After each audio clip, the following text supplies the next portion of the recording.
Tayo ang gumagawa ng programa ng ating buhay.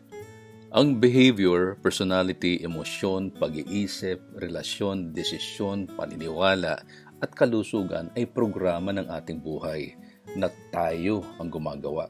Kaya lang minsan ang programa na ating ginagawa ay saring dahilan ng mga mabibigat nating pinagdadaanan sa ating buhay. Ang conflict sa relationship o pagtatapos ng relasyon ng mag-asawa or couple ay programa ng buhay.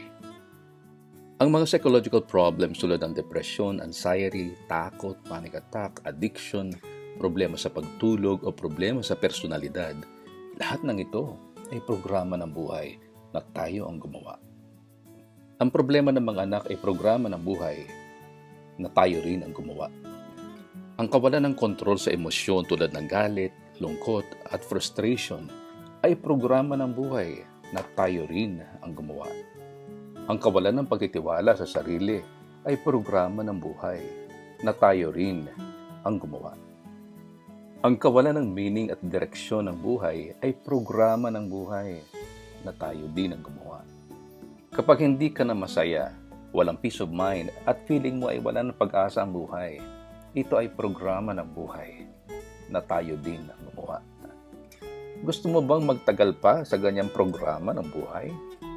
Kung gusto mo makalabas dyan, kailangan mong mag-reprogram. Kailangan mong i-reprogram ang iyong brain sensory and memory. Bakit? Dahil lahat ng programa ng buhay ay ginagawa at binubuo natin sa ating brain, sensory at memory. Kaya nga sa pamamagitan ng neurocounseling or neuropsychotherapy, ay gagabayan ka upang mag-reconnect sa iyong lakas at magkakaroon ka ng mas positive at productive na kontrol sa iyong buhay. Ang positibo na pagkontrol ng buhay ay positibong pagkontrol ng brain, sensory at memory. Ang pagpapalakas ng brain, sensory at memory mo ang magbibigay ng katatagan at klarong direksyon sa iyong buhay at pagkatao. Kaibigan, ano ang programa ng iyong buhay ngayon?